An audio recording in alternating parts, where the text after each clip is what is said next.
Bros Talking presents The Fast Minute. The Fast and the Furious is what this movie should have been called. This movie is the last Fast and Furious movie under 2 hours, so R.I.P. my Wednesdays, you know what I mean? This movie couldn't decide whether it wanted to be a Fast and a Furious movie, a superhero movie, or a crime movie. It is just fucking ridiculous, but it does reunite Paul Walker and Vin Diesel, and I'm so grateful for that because I am so excited for where this movie is going next.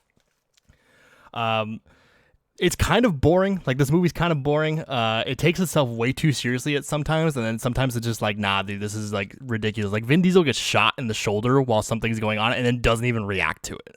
Like, what the fuck is happening? It's also like a soft reboot. Like, they ignore everything that happened in 2 and in Tokyo Drift, besides having Han in the beginning explaining that he's gonna go to Tokyo. So it's like, in the beginning of this movie, it's like a prequel to Tokyo Drift, but then immediately afterwards, it's not, and I'm very confused of what happens there. But they ignore everything that happens in 2. Like, Paul Walker just works for the FBI. Like, there's no Pierce or whatever his name was. It's just like, I don't. Oh God. I enjoyed this movie. I honestly did enjoy this movie. But it is a soft reboot of the Fast and Furious movies. It's like it's a sequel only to Fast and Furious 1. They ignore Tokyo Drift besides having Han. They ignore all of Fast and Furious 2. And it's just basically the continuation of Vin Diesel's character. And then also reintroduces him to Paul Walker's character. And it's just strange. It's strange, but I really enjoyed it, and I enjoyed it more than I thought I was going to, but it's also really boring at sometimes. Like, I didn't think I would be bored during a Fast and Furious movie, but here I am, like, an hour and 20 minutes in this movie, I'm just browsing my phone, because I'm like, oh, God, just get on with the... You weren't bored in Too Fast, Too Furious? No, because it was ridiculous. Because it was so fucking stupid that I had to pay attention to it. Like, this movie is just a generic 2009 action movie. But also at the same time, it's like a detective movie. But also at the same time, it's a superhero movie because Vin Diesel does some things that only superheroes would do in this movie. It's so fucking strange. Like what? What did he do that's superhero style? So I don't remember this movie at all. There's one part where he's questioning this one dude who owns a garage that only sells this certain type of thing in a car because He's trying to figure out who killed Michelle Rodriguez's character because she's dead in this movie, even though I know she's not dead in the rest of them. Spoilers for Fast 5 through 10. But so he's trying to figure it out. So like he goes to the crime scene, which is just a car accident. It's not like a technical crime scene.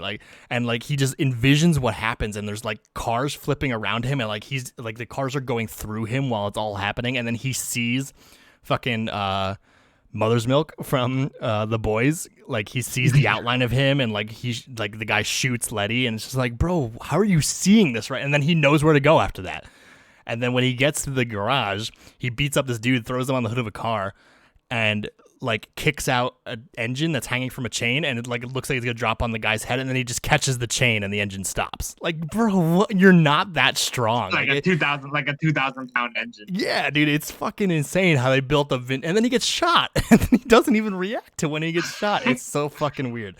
But having Han in this movie, man, I'm so excited for the next movie. I'm so excited. Like, he was in it for 7 minutes, and it was just so cool. Like, I love him so much. But yeah, like I said, this movie couldn't decide whether there's 2 races, but like they take a real backseat to the crime and family drama that's happening in this movie. It's real weird that it couldn't decide what it wanted to be, but I know that next week's gonna be fun. I'm excited for you. So right now, my rankings would be Tokyo Drift, Fast and the Furious, Fast and the Furious, Too Fast, Too Furious. All right. It's also awesome. really stupid that they called it Fast and Furious. That's really fucking dumb. That's really dumb. That just shows how much of a reboot it was. Exactly. That's what makes me believe that like Justin Lin, who directed this, he directed Tokyo Drift, and he directs, I think, like the next 3. Like, I don't think he watched 1 or 2. Like, I think he might have watched 1, but I don't think he knew 2 existed.